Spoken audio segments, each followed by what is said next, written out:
वालेकुम दोस्तों, मैं हाँ थोड़ा भाई राजक शाह। तो तुसा देख रहे हो राजक टीवी पाकिस्तान। तो दोस्तों असी अज तुहानू 4 बछड़े दिखा दे भी माशाल्लाह बेहतरीन क्वालिटी 2020 की कुर्बानी लगन वाले माशाल्लाह। तकरीबन वजन में काफ़ी भारे जानवर ने माशाल्लाह। अच्छी अच्छी क्वालिटी प्योर देसी देसी जानवर ने माशाल्लाह बेहतरीन ने। असं तुहानू एक एक करके जानवर भी दिखा देना, उन्होंने रेट भी तुहानू दस दिता। जिस भाई ने भी चाहिए साडा नंबर स्क्रीन पर शो हो रही हो, साडे नाल राबता बिल्कुल कर सकता है। पहला नंबर तो ये एक आ गया माशाल्लाह बेहतरीन क्वालिटी का अच्छा भी है, बेहतरीन माशाल्लाह। तकरीबन वजन में भी काफ़ी भार है पे, तुम चेक कर सकते हैं। ये देखो माशाल्लाह बेहतरीन है बिल्कुल ही। तो पहले नंबर तो ये आ गया माशाल्लाह। ये भी पक्का खीर है पे, यानी कि महीने ताई भी दिन ताई जो धुंध पा जाए माशाल्लाह। बेहतरीन क्वालिटी का तो नज़र आ रहा है माशाल्लाह, क्वालिटी तो पता लग जाता है। देखो माशाल्लाह बेहतरीन है पिया। पहले नंबर तो ये आ गया, तो दूसरे नंबर तो माशाल्लाह ये आ गया। इधर माशाल्लाह बेहतरीन क्वालिटी तो दूसरे नंबर तो ये आ गया।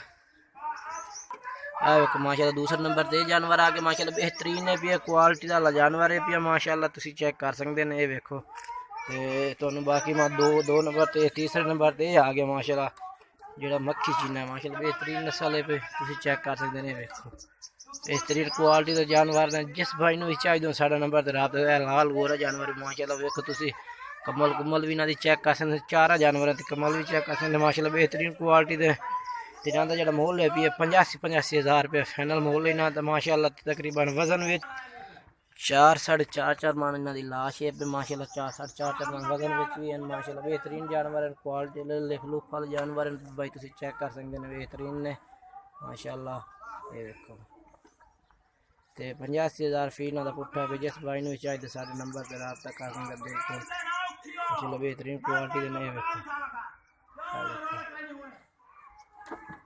ये देखो माशाल्लाह कम्बल कुम्बल भी तुम चेक कर सकते हैं। देखो बेहतरीन क्वालिटी के ने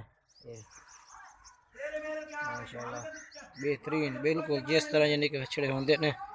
तो कोई चिट्टे चीने ने, यानी कि कोई लाल है पिया तो कोई अबलक है माशाल्लाह। ये अबलक नस्ल का है पिया, बेहतरीन है पिया। देखो माशाल्लाह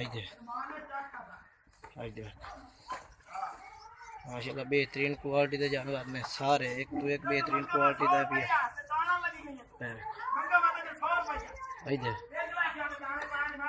माशाल्लाह बेहतरीन क्वालिटी के ये देखो चेक कर सकते हैं तुम। क्वालिटी वाले जानवर ने माशाल्लाह सारे। जिस भाई ने चाहिए सारे नंबर स्क्रीन पर शो हो रही है। दोस्तों वीडियो अच्छी लगे तो लाइक करना, शेयर करना, कमेंट्स जरूर करना कि रेट कैसे लगा। तो ये दो गुजारिश है, जिन्होंने दोस्तों अज तक साढ़े चैनल में सब्सक्राइब नहीं किया सब्सक्राइब कर दें और नाल घंटी का बटन भी दबा दें, ताकि हर नवी वीडियो आने वाली आप तक आसानी पहुँचती रहे।